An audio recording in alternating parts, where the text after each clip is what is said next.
প্রিয় দর্শক, এই রাসেল ভাইপার যে সাপ, এই সাপটা খুব ভয়ানক একটা সাপ।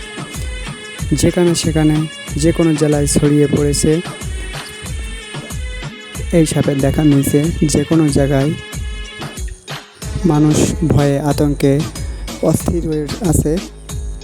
এছাড়াও সাতক্ষীরা জেলায় কালীগঞ্জ থানায় সাপ মিলছে, এখানে 2টা সাপ মারা পড়েছে।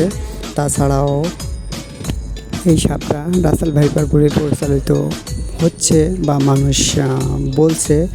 সেক্ষেত্রে যে কোনো সাপ মানুষ দেখে রাসেল ভাইপার বলে তাদেরকে মারার জন্য প্রস্তুতি মারতেছে। এছাড়াও এদের বসবাস ছিল আসলে জঙ্গলে, তো মানুষের মাঝে ছড়িয়ে পড়েছে। এটা খুব বিষাক্ত ভয়ানক সাপ।